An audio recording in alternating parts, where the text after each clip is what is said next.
MD drugs में पकड़े गए यासीन अहमद और उसके परिवार के सदस्यों के शामिल होने के बाद क्राइम ब्रांच ने कलेक्टर कौशलेंद्र विक्रम सिंह को मछली परिवार से जुड़े 15 लोगों के नाम भेजे, जिनके नाम शस्त्र लाइसेंस हो सकते हैं।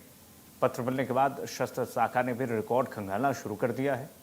इसके तहत 5 लोगों के शस्त्र मिलने का पता चला है, जिनको 8 शस्त्र रखने की अनुमति दी गई है। इन शस्त्र लाइसेंस को निलंबित करने से पहले नोटिस जारी किए जाएंगे।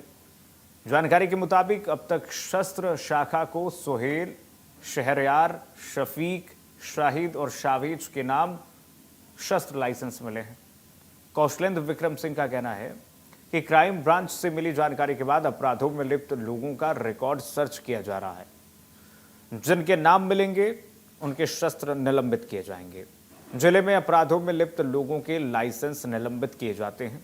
जिला प्रशासन की टीम ने मछली परिवार के सरकारी जमीनों पर बने मैरिज गार्डन, फार्म हाउस, कारखाना, वेयर हाउस, बकरा और मुर्गी फार्म, मदरसे को जमींदोज करने के बाद सील की गई कोठी को भी तोड़ने की तैयारी कर ली है। एसडीएम विनोद सुनाकिया का कहना है कि सरकारी जमीन पर बनी कोठी को तोड़ने के लिए दोबारा से टीम जाएगी। लेकिन बड़ा सवाल यह है कि अभी तक प्रशासन की नींद नहीं खुली थी क्या? अभी तक प्रशासन कहां सोई और क्यों नहीं कार्रवाई इस तरीके से की जा रही थी इस पर? इतना साम्राज्य इसने खड़ा किया था, पूरा मछली परिवार जैसे लग रहा था कि साम्राज्य खड़ा किया है।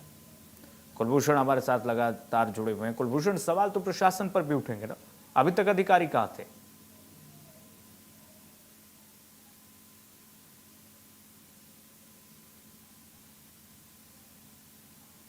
आवाज मिल पा रही है क्या आपको?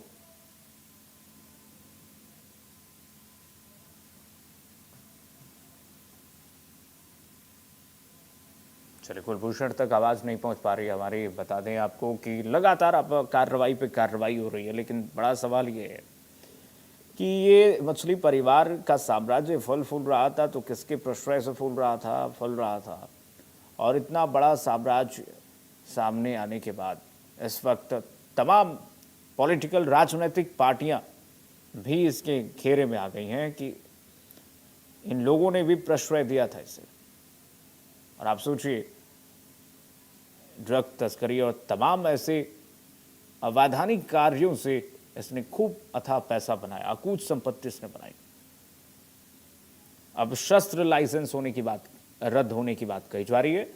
शस्त्र लाइसेंस के लिए अब कलेक्टर को नाम भेजे गए हैं 15 लोगों के, और इन लोगों के पास शस्त्र जो लाइसेंस हैं उनको कहा जा रहा है कि इसको रद्द कर दिया जाएगा। मछली परिवार के 15 सदस्यों के पास आप अंदाजा लगाइए कि शस्त्र रखे हुए थे। 15 लोगों के नाम कलेक्टर को भेजे गए हैं, जांच की जाएगी। जांच के बाद अब इनके शस्त्र भी रद्द किए जा सकते हैं, ये कलेक्टर की तरफ से जानकारी दी गई। मछली परिवार के सदस्यों का शस्त्र लाइसेंस जो है वो रद्द होगा।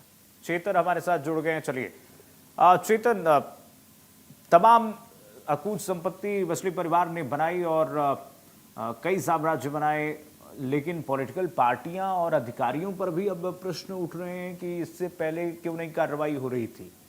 अब शस्त्र लाइसेंस की बात, मछली परिवार के शिकंजे को लेकर अब प्रशासन ने एक बड़ी तैयारी और की है कि इनके जो तमाम शस्त्रों के लाइसेंस जारी किए गए थे जिला प्रशासन और राज्य सरकार के द्वारा, उन लाइसेंसों की एक लिस्ट तैयार की जा रही है। हालांकि क्राइम ब्रांच ने एक लिस्ट तैयार की कर जिला प्रशासन को दी है और ये अनुरोध किया है कि जिनके द्वारा, इनके परिजनों के द्वारा जिन लोगों पर आपराधिक मामले दर्ज हैं, जिनका ड्रग जिहाद, लब जिहाद जैसे बड़े घटनाक्रमों में नाम सामने आया है, इनके तमाम जो लाइसेंस हैं उनको निरस्त करने की कार्रवाई की जाए।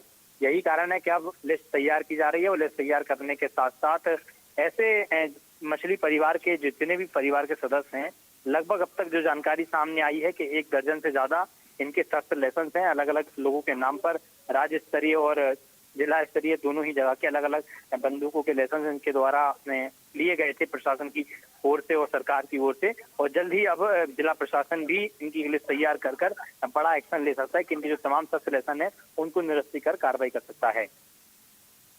चलिए ठीक है, बहुत शुक्रिया।